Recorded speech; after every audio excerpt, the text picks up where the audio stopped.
Good evening. How is everyone doing? It's good to see you all. I love to see the faces. Those that I can't see, I see your name, at least for that.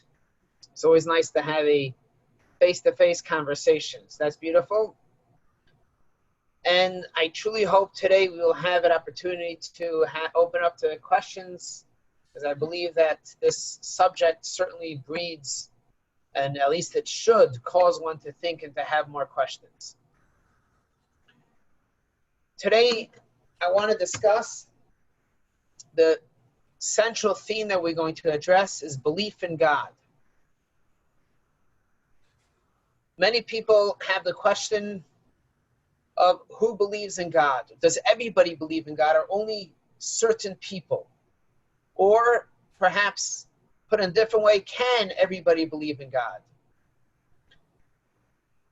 Another question is asked, what does it mean to believe in God? And also, can you prove that God exists? These are questions that I get all the time, and we're going to attempt to address these questions and see if we could answer the best as we can. So let's begin with the first question, and that is, who believes in God? With the raise of hand, I guess, would you say, those that say everybody believes in God, raise their hand. Those that say some people believe in God, raise your hand. Those that say only religious people believe in God, raise your hand.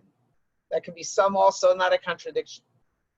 But the truth is that I believe that everyone believes in a God. The question is, which God they believe in? To say that they don't believe in God is an unfair statement. And let me explain what I mean. You see, everybody has a God. Someone's God may be science. They believe that everything has to be scientifically proven. And if there's a scientifically proven phenomenon, they believe in it. That is their God. If a scientist says it, science can prove it, I believe in it.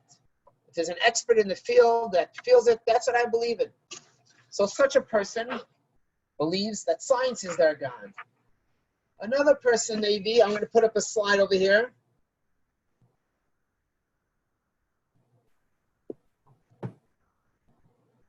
Another person may believe that money is their God. Right? They worship money. They believe that money can buy everything. Money can do everything. Money can get you anything. That is perhaps what they believe in. So that's their God. Their God is maybe money. Others say love. Maybe love is the God. Love is everything. Believers in love make lofty statements about the divine qualities. Love conquers all. Love is forever. All you need is love. All these beautiful statements. Love is the only thing worth dying for. So for someone that believes that, that's their deity. That's their God.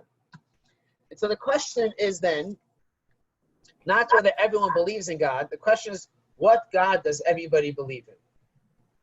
And the answer to that is, everybody believes in a different God. As a Jew, what God do we believe in? What does it mean that we believe in God? What is this concept of belief in God from the Jewish perspective? And so,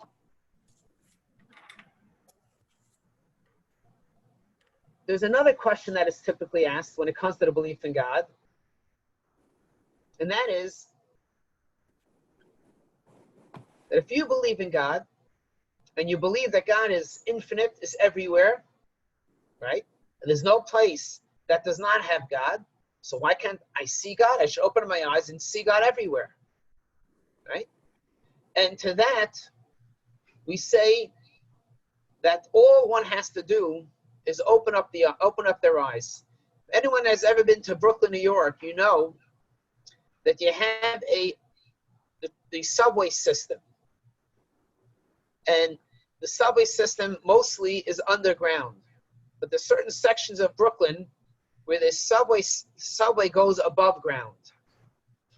Now, the houses are built literally right up to the train tracks.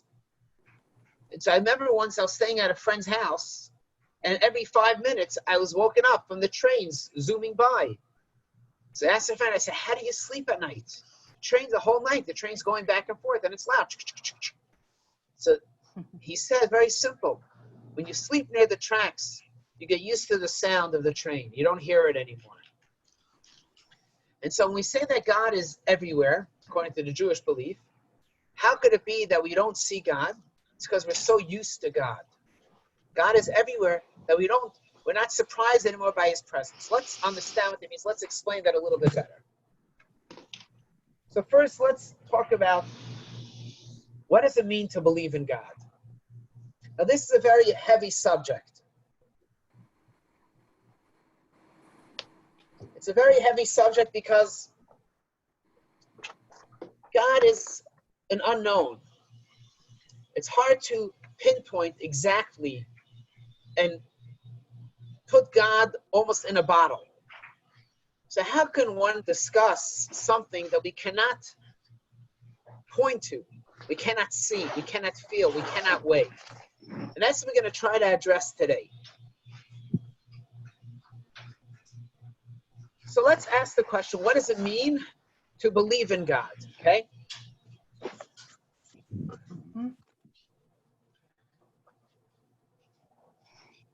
When we say you believe in God, we're actually really saying that there's a first cause for everything, for the world, let's say. Let me explain what that means. We all live in this world, and we know the world started from something. The question is, where did it start? Was it the Big Bang? Was it evolution? Was it intelligent design, as some call it? What exactly does it mean, the beginning of creation? What does that mean? And so, Judaism says like this, that what was the first cause for the world? The first cause was God. Some will say that God is the Big Bang. Some say that God is intelligent design, which is a questionable term, because how can one even use the term intelligent to describe God? And when Judaism says that God created the world, we say it because it's the first verse in the Bible, in the Torah. Bereshis bara Elokim, in the beginning, God created.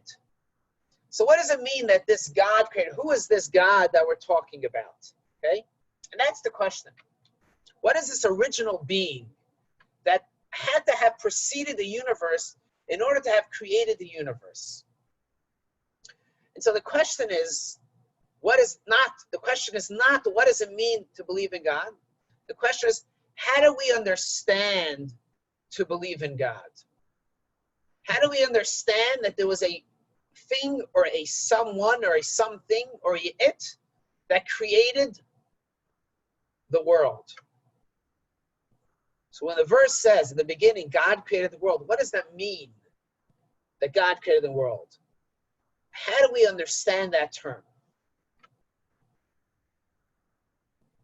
To say that there was a God, and you have to have faith that there's a God, it's almost a cop-out. What I mean to say is, yes, of course, Judaism talks extensively about the idea of faith in God, absolutely. But we have to break down exactly what that means, that we have faith in God.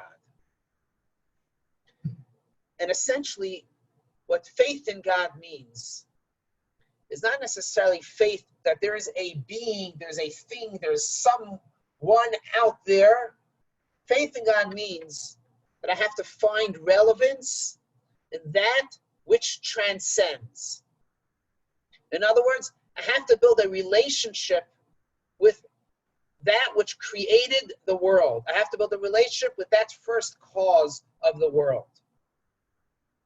To believe in God then means that we're of the opinion that God exists, and the question is only how I can find relevance to God, how I can relate to God, how I can make God significant to me. So for some people, God is relevant because they're concerned with the origins of existence. We have to figure out how the world came about. So I have to decide, it must be someone that created, I call it God. Some people find relevance to God because they are concerned with the afterlife. What's going to happen after I die?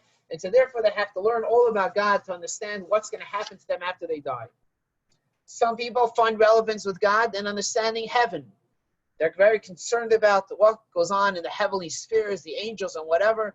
And to them that means something. To others, God is relevant because they believe that they have a purpose.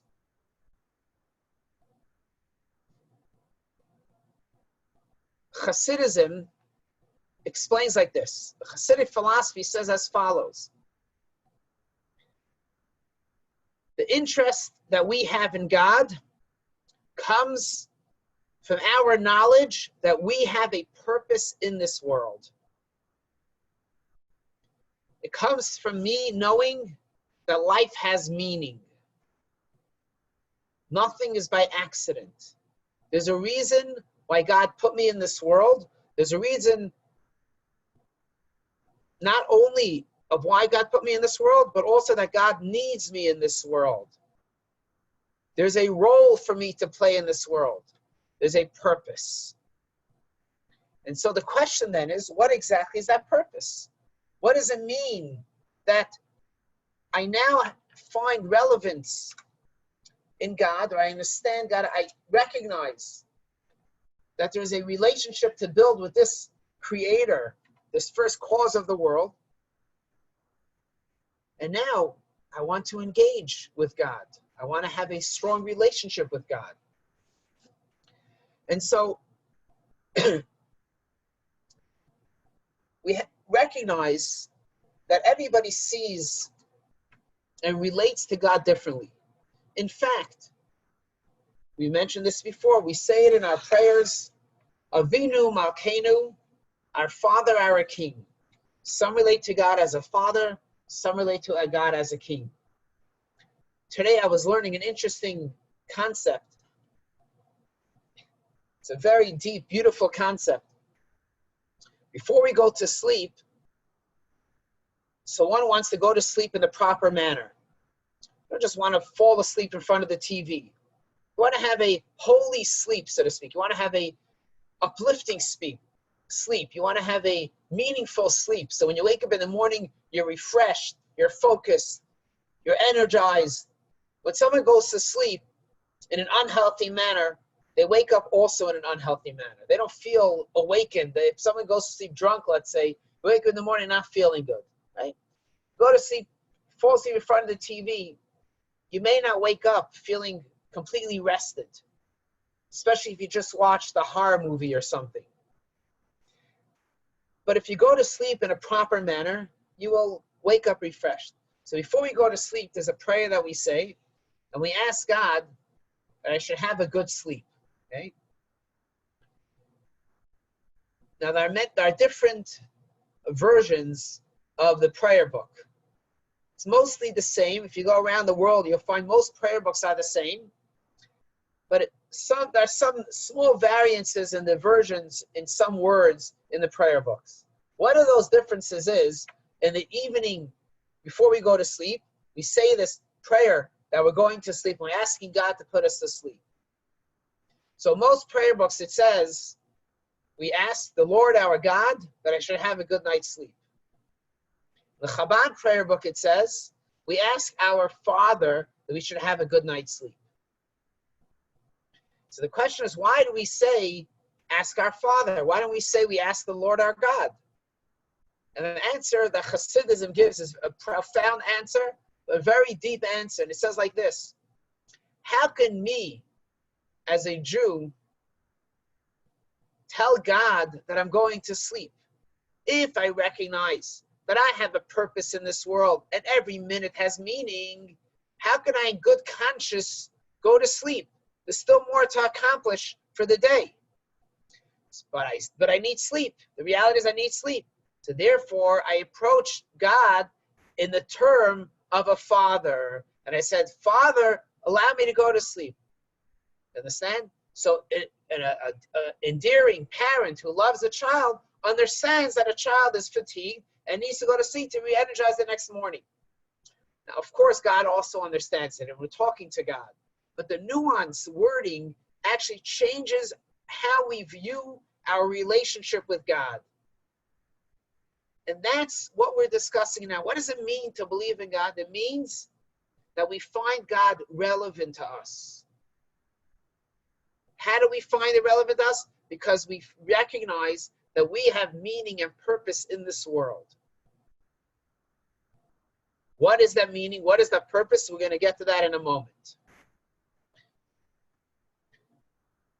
So how do I view God? Do I view God in the eyes of Abraham, through the eyes of Jacob? And the simple answer is no. We view God in the way we view God. Each of us has a personal relationship with God that we worked on ourselves to find how God is relevant to me personally, and I use that to relate to God. Certainly, as we will see, there are certain tools that God gave us how we can enhance that relationship. But for now, we understand that there's a relationship that is to be built. So some people see God as benevolent. Some people see God as mighty. Some see him as a rewarding God. Some as a God who punishes. Some a God who provides, a God who saves, enlightens, inspires, whatever. There's so many different terms that people use to describe their relationship with God.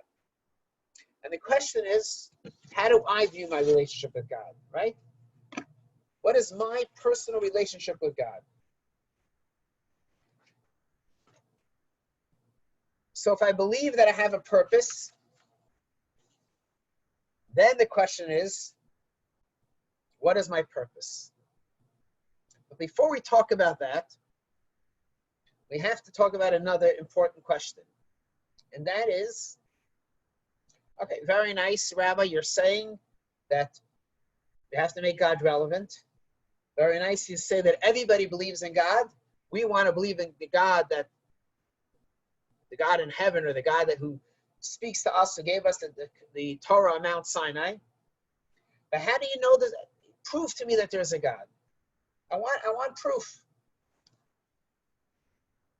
Now, many of us have this question mostly when we're going through a challenging time.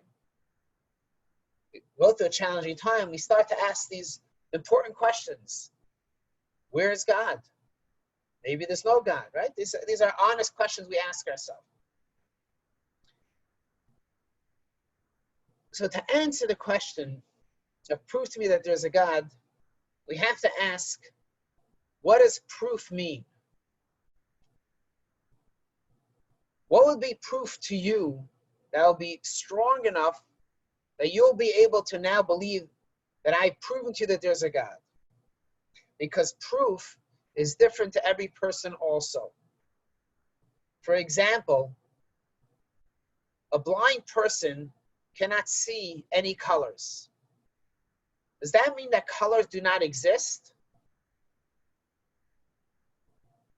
Anybody in the right mind would say, no, certainly colors exist.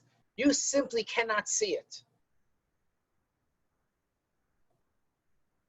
You see where I'm getting? The same thing is also with electricity. When you turn on the switch, right, what happens? Do you see electricity? No. You see the effect that electricity had.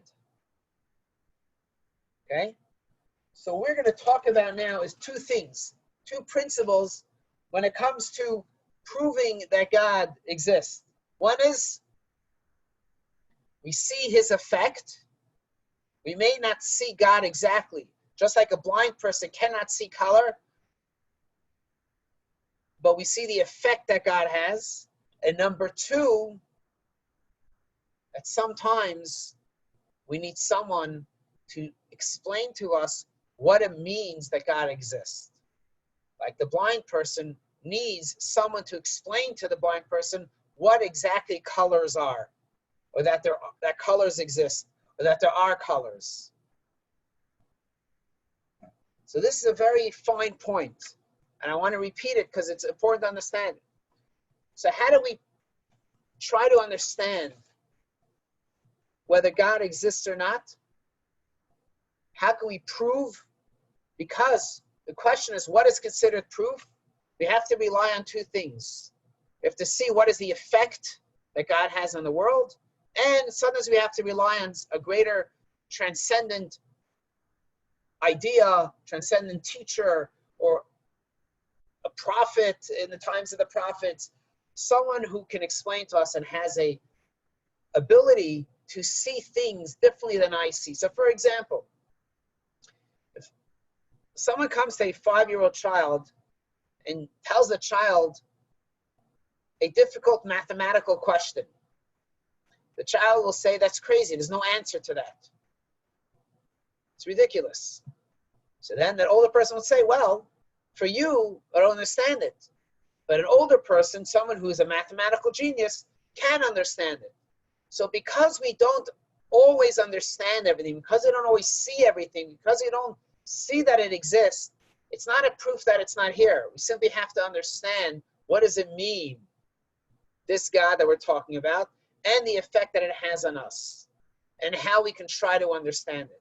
And this brings us back to our previous point, that when we talk about God, it's not so much about spending our life trying to point and capture God in the picture that we're trying to take, but it's about us seeing what relevance do we have to this God and how I can relate to this God.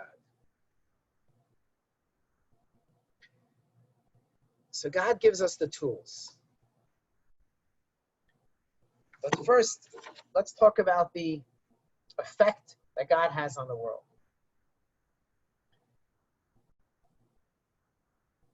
Like we said, sometimes it takes a little maturity or a little growing up or a little cleaning of our eyes. So when we open them up, we can actually see the world that we live in. Too often, we get used to the world that we live in, and we fail to appreciate the beautiful things that we have right around us. We fail to appreciate the grass, the trees, the mountains. We see it all the time. We fail to appreciate the people that are close to us when we become, as we call it sometimes, too comfortable. This is why distance makes the heart grow fonder. When we go away for a while, then we are excited to come back. The same person before we left. But sometimes we got too comfortable, we got too used to it, that we fail to appreciate what we have in front of us. And the same thing is also with the world we live in. There's a story that is told that there was a great sage, his name was Rabbi Yehuda. There's an interesting story with Rabbi Yehuda. Rabbi Yehuda was born, is a side point. Rabbi Yehuda was born in the times of the Romans. And there was a decree that the Romans had that you cannot circumcise male children. They wanted to eradicate commandments, Jewish commandments, and they said you can no longer circumcise Jewish boys. And so Rabbi Yehuda's mother really wanted to circumcise her son. And so she went and she circumcised her son, saying, whatever the consequences is, that's fine with me, as long as I'm fulfilling the commandment that God gave us. When the guards heard that Yehuda's mother circumcised him, they came running in to see and to check for the evidence that this mother was violating the Roman rule. And as the Roman soldiers were coming into the house, there was a Roman woman who also had given birth to a son, and she told Rabbi Yehuda's mother, they said, listen, take my baby, and I'll take your baby. The Romans are going to come to check your baby. They're going to see, they're going to open up, they're going to see that he's not circumcised, and you'll be saved. And that's what she did. The Romans came, they opened up the baby, and they saw the baby was not circumcised, and they left feeling happy that Rabbi Yehuda's mother had followed the Roman decree. This child grew up to be a big famous Roman general.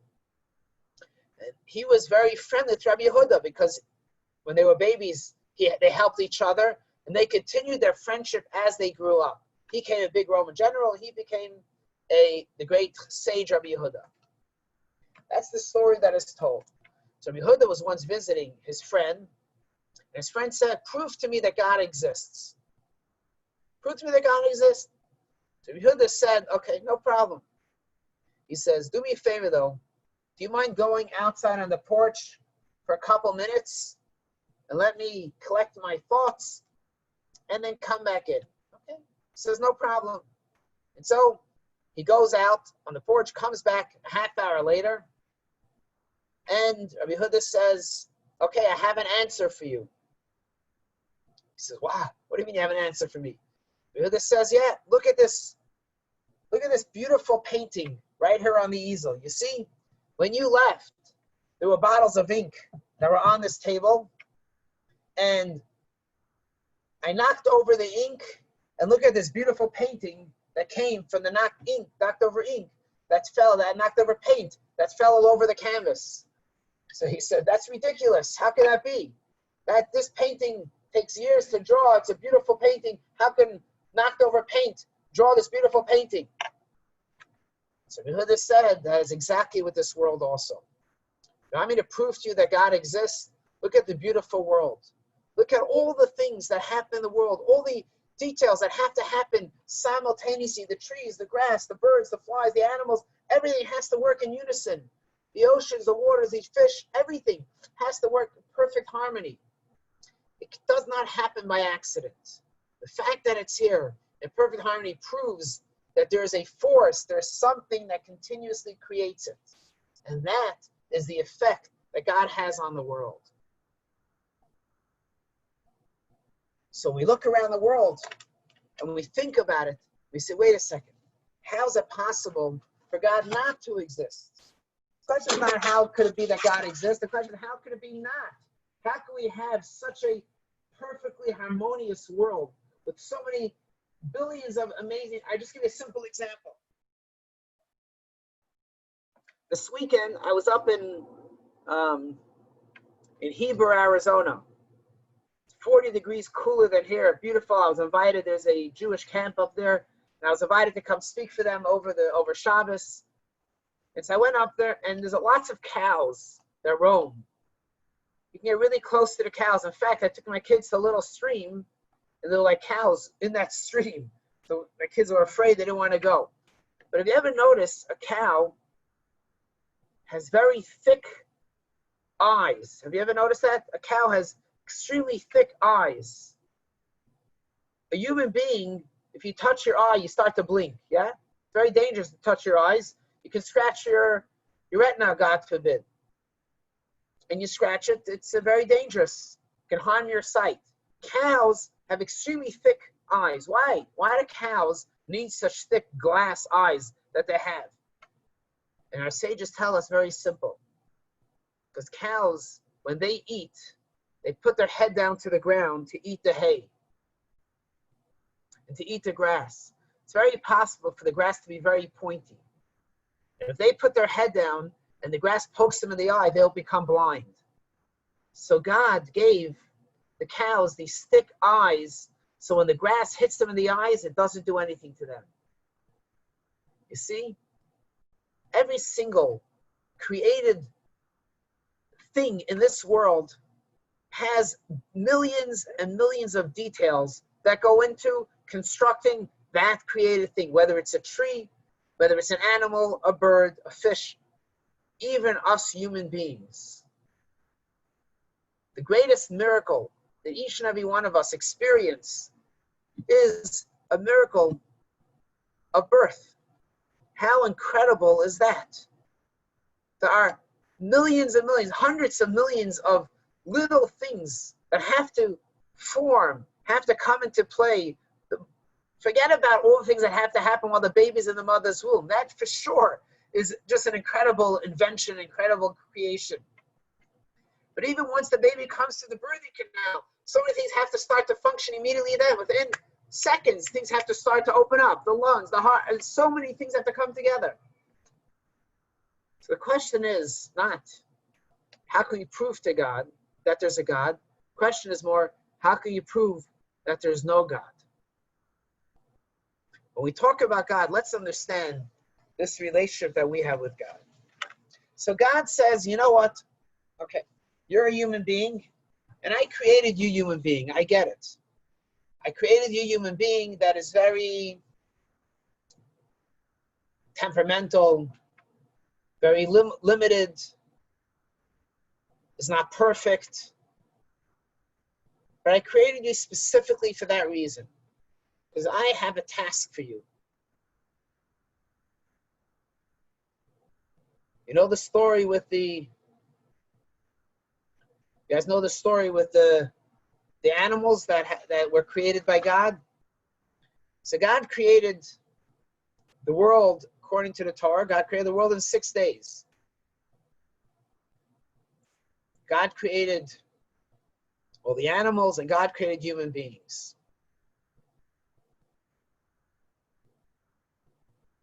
The animals came to God and said, God,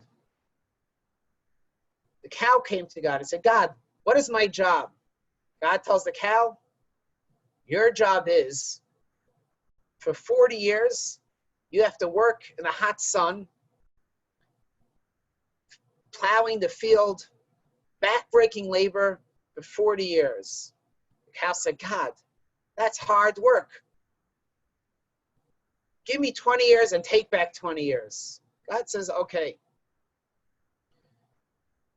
The monkey comes to God and says, God, what is my job? God says, your job is to stand and dance and entertain everybody. So the monkey says, how many years do I get? God says, I give you 10 years. The monkey says, 10 years for having fun, jumping around. Can you give me another 10 years? God says, you know, no problem. I'll give you another 10 years. Give you 20 years. Oh, no, sorry, I made a mistake. The monkey said, God said, the monkey said, how many years for jumping around and making fun? God says, 20 years. The monkey says, 20 years for jumping around. Give me 10 and take back 10. God says, no problem. Okay. The dog comes and God says, what? The dog said, what's my job? God says, your job is to sit and to bark at everyone that comes in and out of the house. The dog says, how many years? God says, I'm giving you 20 years. The dog says, give me 10 years, that's enough, and take back the other 10 years. Okay. Then mankind comes. And mankind comes and says, God, what's my job? God says, your job? Nothing. You sit all day. Your mother will take care of you. They'll pamper you. They'll feed you. They'll nurse you. You just sit and that's it. Just let everyone take care of you. So the human said, God, how many years do I get? So God says, you get 20 years. So the human being says, God, 20 years for sitting and doing nothing and being taken care of all this time. I'll tell you what, give me the 20 years that you took from the cow, give me the 10 years you took from the dog, and give me the 10 years you took from the monkey. God says, no problem. So this is why the first 20 years of our life, we sit, we're taken care of by our parents, they feed us, they dress us, they shelter us and everything. The next 20 years, we work like a cow under the hot sun, back-breaking labor, and try to provide, do whatever we can. The next 10 years, we dance around in front of our grandchildren like a monkey, making funny faces and funny noises. In the last 10 years, we sit on our porch and barking at everyone that comes in and out.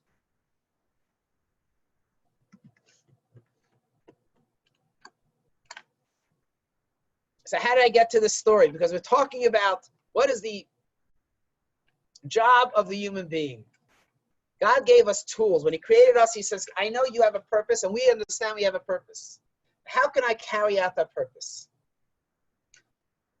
So in God's infinite kindness, he gave us a gift. And this gift is unique. It's unique to the Jewish people. Not that the Jews own it, but the only religion that can claim such a unique gift are the Jewish people. Don't get me wrong, other religions make similar claims also, but they're very different claims.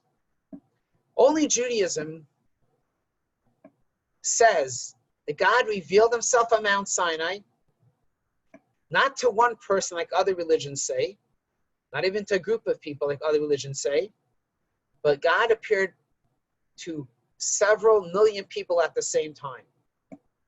We could perhaps have another class discussing this idea, this phenomenon of how one could make such a claim.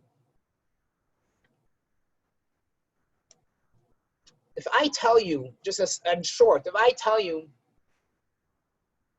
that you just saw a flying star, you're going to tell me, I did not see it. But I say, no, you just saw a flying star. You're going to say, I didn't see it. If I tell you that I saw a flying star, you're going to say, maybe you did, maybe I didn't, right? I don't know. It could be you did. But if I say that you saw a flying star, you're going to think I'm crazy. But if I came to you and told you 1,000,000 times that you saw a flying star, are you going to start to believe me? Possibly. You're going to maybe believe that you saw the flying star. Maybe. Let's say you will. But you're one person.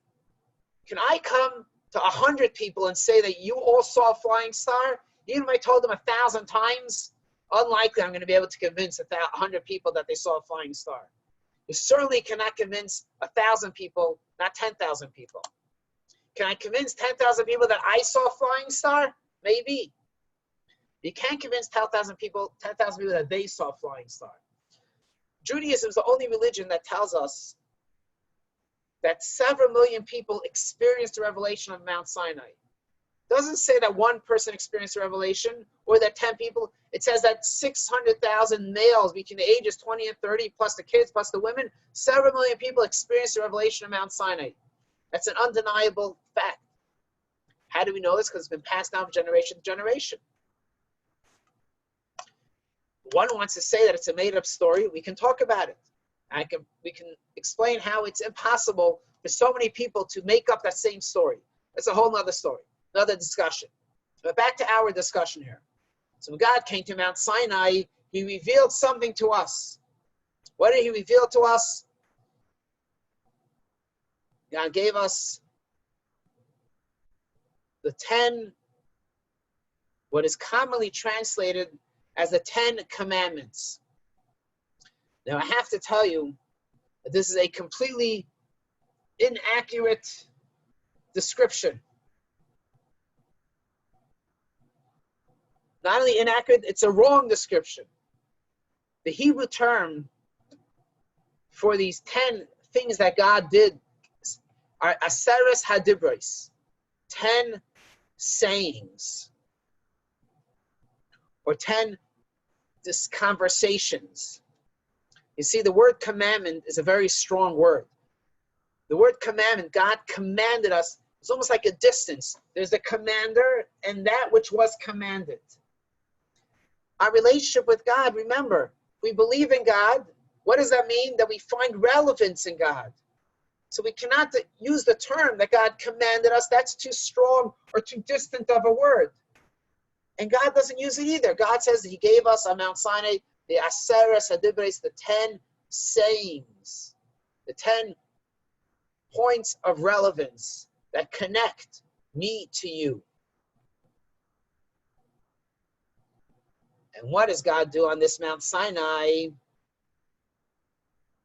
God says like this, law number 1, I am the Lord your God who took you out of Egypt.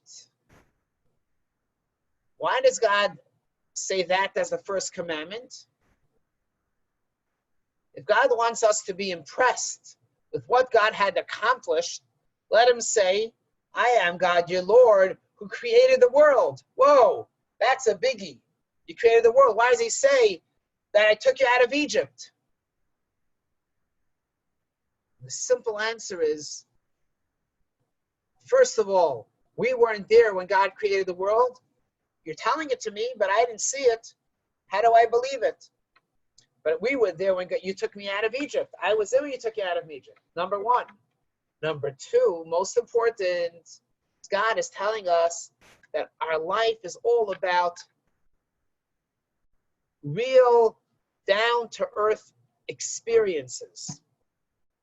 Life is not a pie in the sky. Life is not about these nice, fancy ideas or dreams. Life is about real, concrete happenings that we go through on a daily basis. So God is saying, I am God, your Lord, who took you out of Egypt. You were slaves, we were slaves, and we worked hard, and you took me out of Egypt. You freed me. I had one experience, and now I'm having a different experience. There's relevance. I could connect to it. So this God that we're talking about is not some distant God, but it's a God that is having a relationship with us. I am God, your Lord, who took you out of Egypt. Then God says, Lo yilachachem, you should not have any other gods. Not only is a God that took you out of Egypt, also don't have any other gods. And then he begins to list the 10 commandments. Let's show another screen share.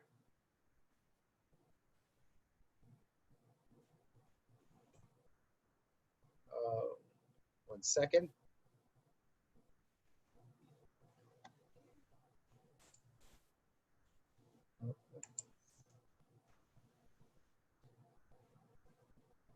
Okay. So God, what is, sorry.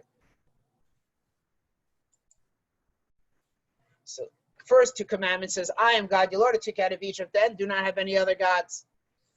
There's an interesting occurrence that happened when God gave the Torah on Mount Sinai. It says that the Jews were standing at the foot of Mount Sinai. We read it in the Torah. And we were overwhelmed by the presence or by the voice of God. We were so overwhelmed that we could not handle the experience. And the Jewish people said, whoa, 1 second, we're going to die. The sound is too great. The voice is too strong. We cannot handle it. And they turned to Moses and Moshe, you listen to God because you're at a much higher level than we are. You can experience this revelation that we cannot. You listen to God and then you tell us what God is saying. So the first 2 commandments we heard from God. The other 8 sayings that God said on Mount Sinai, we heard from Moshe. In fact, one of the interesting things that we say, there's a verse that is commonly used. It goes like this. Torah tziva lanu Moshe, the Torah that Moshe commanded us is the heritage of the congregation of Jacob, of Yaakov. You see that? Make it a little bigger. The Torah that Moshe commanded us. This is taken from Deuteronomy chapter 33. Now the obvious question that everyone asks, wait a second. This is the Torah that God gave us, not that Moshe gave us. So what does it mean that Moshe commanded us? Moses was just there because we asked him to save our lives, essentially, because we were going to expire from the great revelation for him to tell us the words. But if you take the numerical value of the word Torah, the Hebrew word Torah, it equals 611. In the 5 books of Moses, we have a total of 613 commandments. The word Torah equals 611 because there were 2 commandments that we heard directly from God, not from it's in the Torah, but we heard it directly from God's mouth. That makes it 613. So the Torah that Moshe commanded us is 611, plus the 2 that we heard directly from God is 613. Interesting side note. Back to our discussion here. So when God gave us the 10 sayings, I'm going to use the common term just not to confuse anyone, the 10 commandments. As I already said, that's really a misrepresented word. It shouldn't be used, but we'll just use it just for the sake of conversation so we understand it. So when God gave us the 10 commandments, there were 2 sides, 2 commandments. There were 2 tablets, I should say. 5 on one tablet, 5 on the other tablet. If you look closely at these 10 sayings, 5 of them relate to our relationship between us and God, and 5 of them relate to the relationship that we have between one person and another person. Anyone who's knowledgeable of these 10 commandments knows that the 5th commandment is that you should honor your father and mother. Why is that on the side that has to do with the relationship between us and God? It should be on the side that has to do between two human beings, right? One human being and another human being. So belief in God, don't have any other gods. These are God, spiritual things between us and God. Don't steal, don't kill, don't be jealous. That's human interactions. Honoring your father and mother should be on the side with the human interaction, not with the godly interaction. And the answer is that on the first half, it talks about the God or the creator that we have a relationship with. Our parents are also our creators. It takes 3 to create a human being: a mother, a father, and God. So it's on the side of the relationship between God because it's part of the creation that created us. We have to respect our parents like we respect God himself. And when we talk about God, obviously, God is not male nor female. We only use the term he just as a sense of us being able to use common language. Again, the point of God is to understand the relevance and relationship we have with God. The word it doesn't fit with a relationship, with someone that we feel close to, something we feel close to. We don't call it an it. We use the term of endearment, or a term that we can relate to. And in fact, according to Judaism, sometimes God is referred to in the male, sometimes in the female. The Shekhinah, for example, the word Shekhinah means the divine presence is actually a feminine term of God. And so this idea is about our connection to God. And so coming back, so God gave us the tools to relate to him. God needs us to live up to the expectation that he has on us, he has in us. God has faith in us. And therefore, God says, I'm going to give you the tools to perfect this world and to enhance the relationship. Some of the tools I'm going to give you are there to connect us two together, me and you. Some are there to make the world a better place. 2 tablets, 5 between me and you, 5 between one person and another person. From these 5 commandments, we actually have, according to Jewish tradition, 613 biblical commandments and 7 rabbinic commandments. If you open up the 5 books of Moses and you look closely, you will see all the commandments written out in there.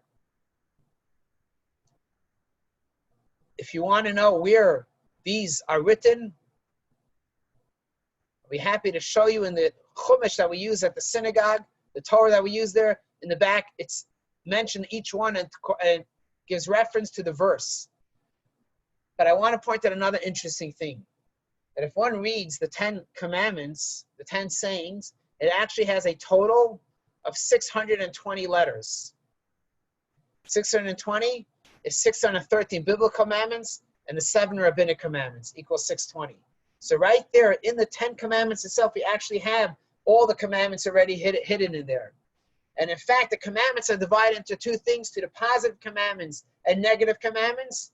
And those are found within the first 2 commandments. The first one is a positive, the second one is a negative. I am God, your Lord, corresponds to all the positive. Don't have any other gods, corresponds to all the negatives. And if you go even deeper, all are found in the first letter, the Aleph of Anochi. The word Anochi, the first word, I am God, your Lord, is a very strange word that is used. Normally, the word for I is Ani, or another term like that. Why is it Anochi is actually an Aramaic word? That the Torah uses the word Anochi because it's actually an acronym for 4 Hebrew words, which spells out the term, I have written myself in it. When someone writes a book, they write their essence in the book. God put his essence in the Torah.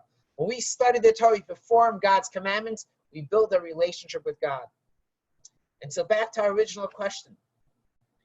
How do we prove that there's a God? By making God relevant. We make God relevant. We actually begin to feel God's presence. It may not happen right away, but over time, it becomes undeniable that there is a power within me that is giving me strength, giving me life, giving me sustenance, everything that I need, shelter and everything else. And this is what it means, the belief in God. It cannot be some distant idea, some God that is somewhere out there that we have a wild imagination. What this God looks like? No.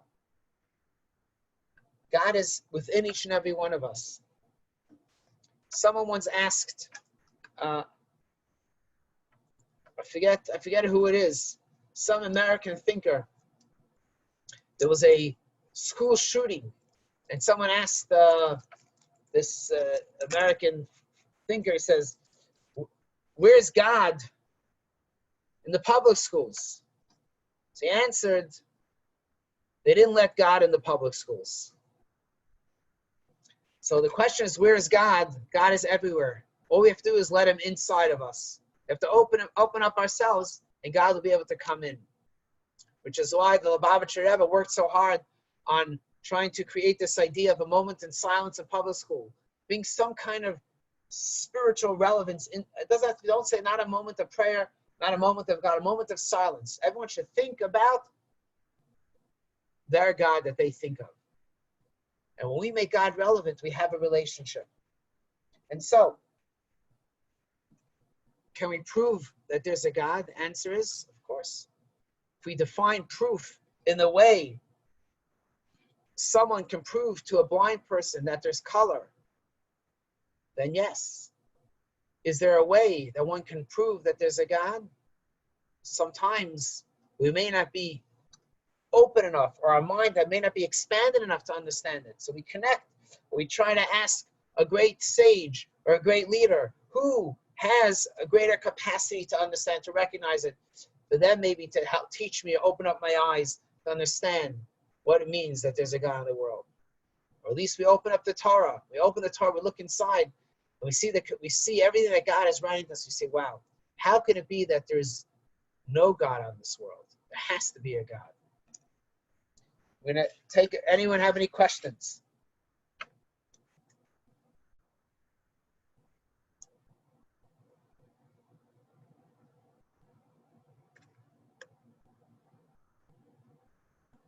Don't be shy.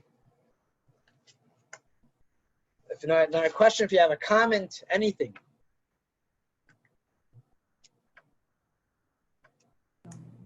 Yeah? So Rabbi, so it was, yes, very thought-provoking for sure.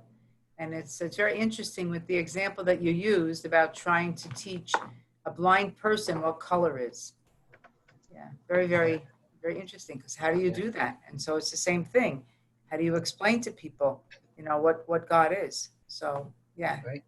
Very enlightening. Yeah. While you're thinking of your questions, I've shared this before, but it's a funny story, so I can share it again. When I was a young boy, I was in a choir, and I was very, very small, very skinny, had a squeaky voice. And so the choir leader liked to give me, parts in the act. And so they used to have this joke that they would say, besides for the singing and everything and the dancing, we also said a few jokes here and there. And so the joke goes like this: that there was once a teacher that took the children to the woods. And the teacher turned to the children and said, "Children, do you see the beautiful trees?" So all the children say yes. So the teacher says, "That means it exists." The teacher turned to the children and said, "Children, do you see the beautiful river?" Children say yes. The teacher said, "That means it exists." Teacher turns to the children as they continue to walk through the forest and says, "Do you see the beautiful mountains?" The children say yes. Teacher says, "It means it exists." Then the teacher turns to the children, and the teacher turns to the whole choir and says, "Children, do you see God? So the kids say, no. So the teacher says, that means he doesn't exist. There was one little boy in the choir that couldn't stand what the teacher said, which was me. And he jumps out and he says, children, do you see the teacher's brains?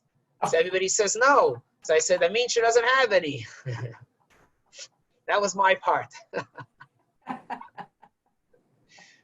So in other words, not always because we don't see it doesn't mean it doesn't exist. Bottom line. Right. Yeah. But thankfully, we were given the ability and opportunity to open our eyes and to look inside and look outside and look everywhere. And when we do that, we're guaranteed to see a God that we can have a relationship with.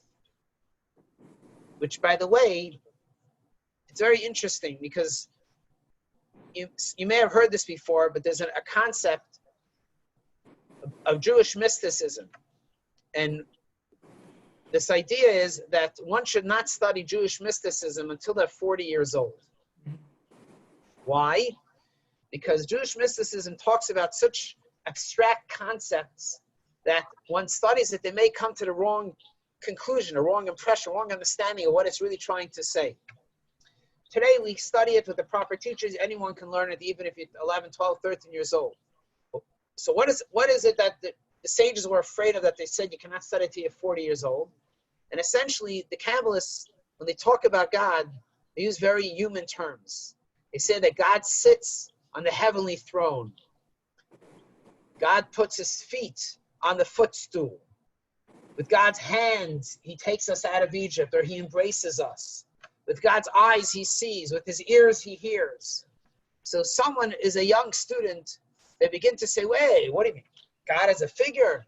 God has eyes. God has ears. God has a body. And of course, the answer is absolutely not. God does not have any shape, design, color, image. God is everywhere. God is male and female. God could be the trees, the animal. God is everything. God is within everything. So those terms are used in Jewish mysticism simply to give us some kind of frame of reference, how we can understand and how we can build this relationship with God. So we see God sees, okay, God is seeing me, so I have to behave this way. God hears me. God understands me. God embraces me. So these are all terms so we can build a stronger and build a better relationship.